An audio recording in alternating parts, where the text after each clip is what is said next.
Imagine how many more women, how many more wives or girlfriends would want to watch MMA, would want to watch UFC if there were more, package handling during, before, after, whatever the fight. We're going to skip the foreplay tonight and go straight to the co-mains. So everybody lube up. Reyes versus Blachowicz. Now, I don't want to be the person who kicks a man when he's down, but I knew that Reyes was going to lose the fight as soon as he walked into the octagon with that hairline. You can't go out there looking like a middle-aged Dracula and expect to win the fight. I mean, for Christ's sakes, this is the light heavyweight division. And just rule of thumb, guys, if the hairline starts to look like, the golden arches at McDonald's, it's time to let it go. You need to just shave it down, take it all down, channel your inner Johnny Sins, and just go forth with confidence. We should start playing a drinking game during these, which is drink every time you hear a porn reference. And don't plan on driving anywhere afterwards. And speaking of Johnny Sins and porn, Jan Blachowicz, could very well have had a career in adult entertainment. I mean, that guy is a total stud. There's like porn hot, and then there's gay porn hot, which for those of you who don't know is like the cream of the crop.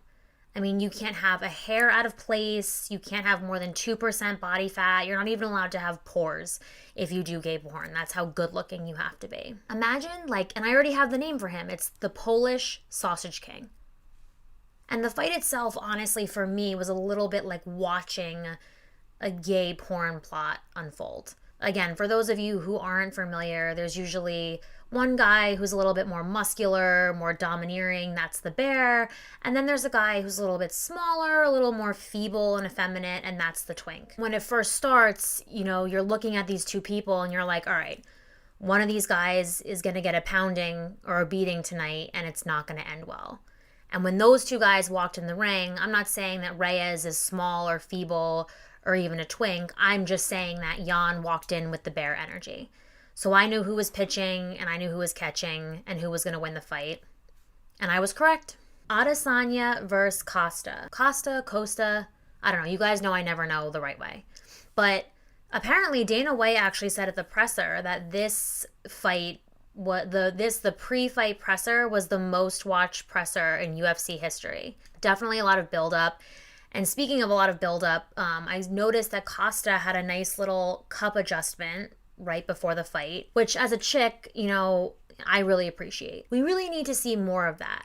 Like, imagine how many more women, how many more wives or girlfriends would want to watch MMA, would want to watch UFC if there were more, package handling during, before, after, whatever the fight. That really is a cause that I feel like I can get behind. Like, even if Trump, who I don't like, but even if Trump campaigned on the promise of more cup adjustments throughout the UFC fights, I'm not saying I would vote for him, but what I'm saying is, I'd think about it. And cup adjustments, aren't just noticed or aren't just for women. I mean, Joe Rogan, when he's commentating, like, he sees them before anybody. It's like the speed of light versus the speed of sound. It's like Joe Rogan has seen it before you could. I don't know how it's possible. But many nights have gone by where he has noticed, cup adjustments, package problems, something going on down there. He is, the first guy to see something popping out if it is. John Jones, the lovely and talented John Jones, was live tweeting throughout the fight, which is always fun. It's a little bit like being on an acid trip. It starts out as being kind of fun and zany, and then the longer you go on, the more you realize, oh shit, at any given moment, this could, basically go completely off the rails. Speaking of psychedelics, for me, Adesanya has to be the most interesting guy today in mixed martial arts. He's like the Joaquin Phoenix of the UFC. He's so fascinating, and I feel like we all love to watch him, and yet collectively we can also agree that we'd never want to be stuck alone, in a room with him. Instinctively, we know that it's better to just observe him at a safe distance. I mean, he almost took out John Anik's eye during the post-fight interview inside the ring. There was also this other video of him where he went back into the octagon after the fight, which is normal. I get it. You want to kind of soak it all in. Then, he starts sitting down and meditating and then interpretively dancing on the floor. I was waiting for him to start, burning incense and casting spells, or like speaking in tongues or some crazy shit. I mean, it's the hair, it's the jewelry, it's, the voguing.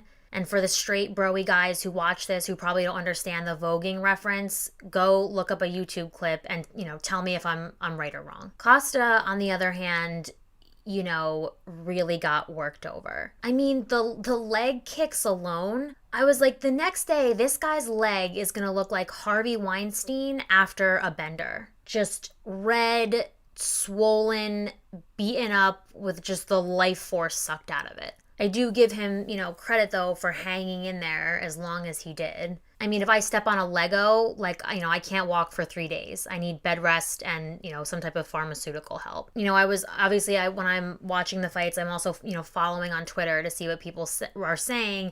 And a number of fans kind of complain that he didn't really look like he was putting up much of a fight at all. And I wouldn't say that I didn't think he put up any fight, but he did sort of seem like, somebody who maybe mixed up their NyQuil and their DayQuil. Like for somebody who was so confident and cocky, before the fight, coming in and throwing belts and shit into Adesanya's face, I assumed he was gonna come into the ring come into the octagon charged. And instead, he just kind of sauntered in. It was like fucking Eeyore or some shit out there. And as you guys know, one of the many things I love about UFC is that the post-fight shenanigans sometimes are almost even better than the actual fight themselves, and this time was no exception. First, you had Adesanya, leaning into Dana White about being too lenient with these other fighters who aren't making weight. Dana's just trying to give him the belt, and Adesanya is going off about how unfair it is and how they shouldn't get their money. And then I started thinking of that 90s movie. I'm like a 90s kid, and I remembered that movie Heavyweights. It's basically when all the kids, go to fat camp, and then Ben Stiller is the psychotic camp counselor, fitness guru, trying to get them all to lose weight. Tony Perkis. I think they should remake Heavyweights and have Adesanya star as Tony Perkis, because his performance, that night about the weight thing was incredible to me. It reminded me of that, or some type of dystopian Weight Watchers meeting between him and Dana. There was also a lot of talk about Adesanya's right boob, or his right pec, whatever you call it for a guy. I honestly, and shockingly, did not notice it during the fight, but I knew a number of people had noticed it on Twitter. And when I went back and I looked, it's almost like his right pec was deflated. As if he had breastfed 3 children, but all only on the right boob, because the other one was pretty much normal. And when he was asked about it, he was a little bit irritated, which, my advice to him as somebody who, also has newsworthy cannons would be smoke them if you got them. Learn to use them to your advantage. This could be the most powerful marketing tool you have, behind your hands and your legs, as a fighter at least. Adesanya also made a comment about one of Costa's cornermen, saying, because he was wearing white sunglasses, he referred to them as his jizz glasses. So I, for one, was glad that we were continuing the trend from last weekend and, talking about ejaculate during the post-fight press conference. And I would be remiss if we didn't speak about the unforeseen, unlisted fight, which obviously was the McGregor versus White Instagram DM, did I ask you to fight, did I not ask you to fight beef that they're having right now. Let me just tell you, as somebody who watches a lot of Real Housewives, whenever you start bringing in screenshots of text message conversations into the mix, it's usually the beginning of the end. I mean, you can ask the other women in your life. Basically, that is a sign that drama is afoot and we have a very serious relationship breakdown on the way. Pretty soon we're going to have fucking Andy Cohen or Dr. Drew mediating the post-fight press conferences if we let this thing get out of hand. I gotta go because there is a piece of homemade cannoli cake downstairs with my name on it. But until next time, guys, the twins and I love you very much, and we thank you for watching.